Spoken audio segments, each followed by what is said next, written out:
మాట్లాడు. పైగా ప్రతిపక్ష హోదా మేము ఇవ్వాలంట ముఖ్యమంత్రికి. సరే అర్జీ అయినా ఒకటి రాయ్, నీకు అంత తెలివితేటలుంటే ఒక ముఖ్యమంత్రికి రాయ్, అర్జీ రాయ్, నాకు ప్రతిపక్ష హోదా కావాలి ఇవ్వండి అని ఒక అర్జీ రాయి చూద్దాం. ప్రెస్ మీట్లు ఎందుకు ఊరికి ఎగిరేది దుంకేది? ప్రతిపక్ష హోదా అనేది ప్రజలు ఇచ్చేది, అది కూడా నీకు ఇవ్వలేదు. అర్థమైందా? 175 స్థానాలు ఉంటే 10% ఆఫ్ ద సీట్స్ కానీ నీకు వస్తే నీకు ఆటోమేటిక్గా మేము ఇచ్చేది ఏంది? రైట్గా వస్తుంది, నీకు ఒక హక్కుగా వస్తుంది. నీకు అది ఇవ్వలేదు ప్రజలు. పైగా మమ్మల్ని విమర్శిస్తున్నావు, ఎక్కడ రాసిందంటావు. నువ్వు రా, అసెంబ్లీకి రా, ఎక్కడ రాసిందో మేము చూపిస్తాం, లెజిస్లేటివ్ రూల్స్ అండ్ రెగ్యులేషన్స్ చూపిస్తాం రా. ఏం మాట్లాడుతున్నారు జగన్మోహన్ రెడ్డి గారు? నాకు మైక్ ఇవ్వరేమో అని నీకు ఊహించుకుంటే ఎట్లా? నువ్వు అసెంబ్లీకి వస్తే ఇస్తారు మైక్, మీ ఇంటికి పంపించమంటారు మైక్? తాడేపల్లి ప్యాలెస్ పంపించాలి మైక్? చెప్పు. నీకు అసెంబ్లీకి రావడానికే భయం వేసింది. నీకు ఒక విషయం చెప్తాను, గుర్తుపెట్టుకోండి. 23 స్థానాలు ఉన్నప్పుడు మా నాయకుడు, మా పార్టీకి దాదాపు 4 వైసీపీకి అటాచ్డ్ సభ్యులుగా ఉన్నారు.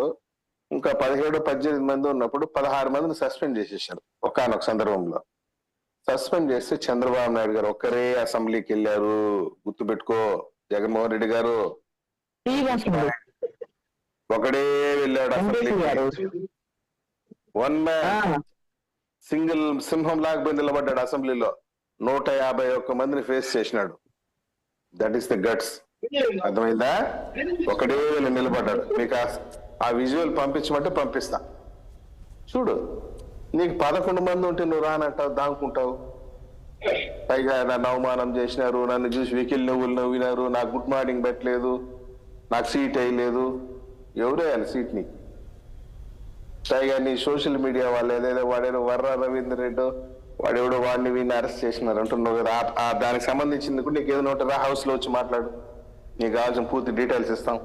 వాడు చేసినటువంటి ఏదో పోస్టింగ్లు, ఆగడాలు, మీ తల్లిని తిట్టిండేది, మీ చెల్లిని తిట్టిండేది, సోషల్ మీడియా అన్ని చూపిస్తాం కదా. అంబటి రాంబాబు హాఫ్ నాలెడ్జ్, ఏం తెలియదు. స్వీపర్ల దగ్గర, స్కావెంజర్ల దగ్గర 2.5 లక్షలు కొట్టేసినారని వాళ్ళే ప్రెస్ మీట్ పెట్టి చెప్పినారు. పాప పేద స్వీపర్లు, స్కావెంజర్లు. నువ్వు అంబటి రాంబాబు ఏదో పెద్ద షహన్ షా మాదిరి ఊహించుకుంటూ తను ఏదేదో మాట్లాడు. నువ్వు దేని పనికిరావని కదా నేను ఓడగొట్టి 50,000 మెజార్టీ ఓడగొట్టి పంపించేసి ఉండేది. ఏందబ్బా అంబటి రాంబాబు, ఎట్ట పడితే అట్ట మాట్లాడితే ఎట్లా?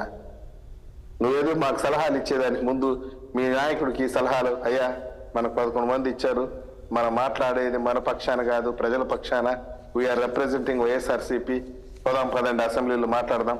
ఇక్కడ ఇంకో జోక్ చెప్తాను చూడండి. ఎమ్మెల్సీలు మాత్రం వస్తున్నారు, ఎందుకంటే మెజార్టీ ఉంది కాబట్టి. మెజార్టీ ఉన్నా లేకపోయినా దమ్ముతో, ధైర్యంతో హౌస్ లోకి వచ్చి మాట్లాడగలిగిన వాడు నాయకుడు.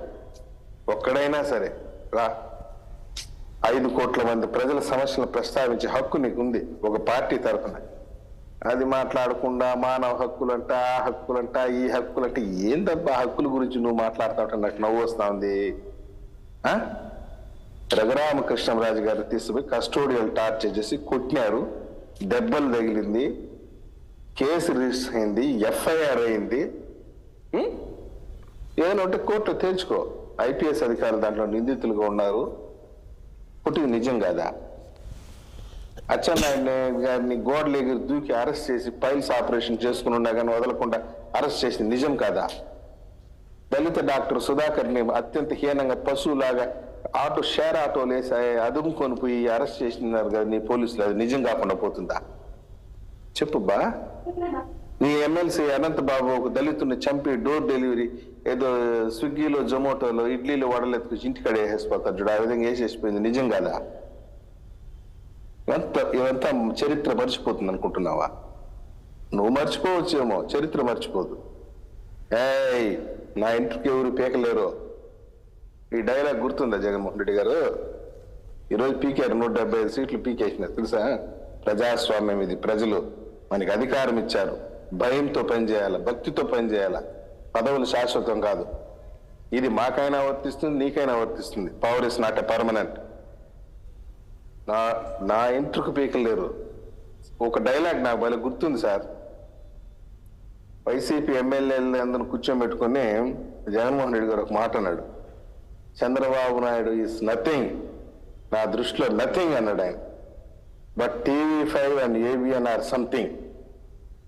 బాగా గుర్తుంది మీకు కావాల్సుకుంటే ఆ విజువల్ నేను గూగుల్లో సెర్చ్ చేస్తే కూడా వస్తుంది, యూట్యూబ్లో చూసి వస్తుంది. Chandrababu Naidu is nothing but TV5 and ABN or something అని చెప్పావు.